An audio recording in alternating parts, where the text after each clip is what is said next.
तो भाई मैंने आज आम कथबार्ता होगा जाऊे पिरामिड विषय आ पिरामिड विषय जो कथबार्ता उठी था लोक मन मन गोटे प्रश्न उठी था कि एत वर्ष तले एत बड़ बड़ स्ट्रक्चर लोक मैंने केमी तैयारी करते आर गोटे आंसर लोक मैंने शुणा पसंद करते सेटा हूँ एलियंस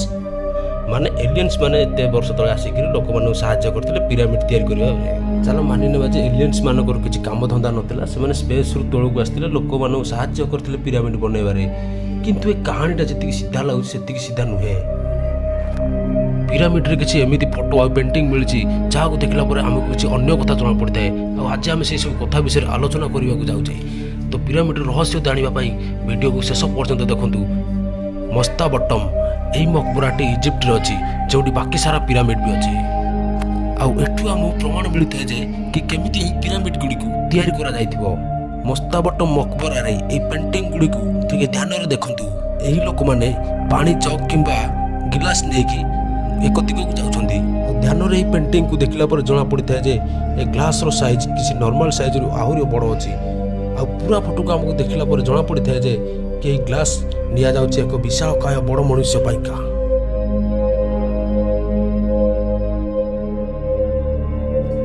जो मान शरीर साधारण लोक मान अधिक बड़ उठी थाए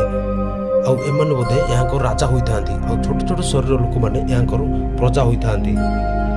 पेंटिंग देखला आमको यह जना पड़ता है कि विशालकाय मनुष्य मान हाथ थी पारे यही सब पिरामिड बनैबारे यह केवल गोटे पेंटिंग नुहे आपड़ आउ एक पेंटिंग भी देखिपारे कि एक विशालकाय मनुष्य गोटे बड़ ग्लास पानी पीऊँची आउटा से ग्लास जो ग्लास को छोट लोक मैंने नहीं जाते बड़ लोक पाखे एबे तो आपण मानक विश्वास हो जाउथिबो कि यही बड़ बड़ ग्लास यही विशालकाय मनुष्य पाई कहीं तैयारी होता भाई माने बहुत गुड़ाए पुराण काल जुगरे यही बड़ बड़ विशालकाय मनुष्य मान विषय भी लिखा होता है आर प्रमाण भी मध्य मिलता है जमीती कि यही बड़ बड़ पाद चिन्ह आ खोलाखोली समय मिलता विशालकाय मनुष्यर कंकाल आपण मैंने बर्तमान देखिपे इजिप्टर यही स्तंभर साइज केते बड़ अटे जहाँ आगे नॉर्मल साधारण लोक केते छोट अटे आउ एक पुराण फोटो देखु यही फोटो पुराणा लोक मैंने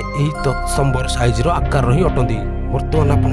पेंटिंग को देखो जो पेंटिंग रे किसी लोक मैंने बड़ बड़ पत्थर को गोटे जगार आउ गोटे जगह नहीं काले यह से पत्थर तो नुहे जो पत्थर पिरामिड तैयारी होबारे लगी एबिका समय रे यही बड़ बड़ पत्थर को 5-6 जन लोक मैंने भी उठे पारे किंतु यह पुराना जुगरे यही पत्थर को गोटे गोटे लोक आराम से गोटे गोटे उठेक नहीं जाते किछि लोक मानकर तो कहवा कथा एमिति जे कि एलियंस मानकर साइजिंग एते बड़ बड़ थिला जे माने कि अन्य ग्रह रु आसिक आम ग्रह को छोट छोट लोक मानक दास बनैकरी काम करैकरी एही बेला सब पिरामिड बनैतिले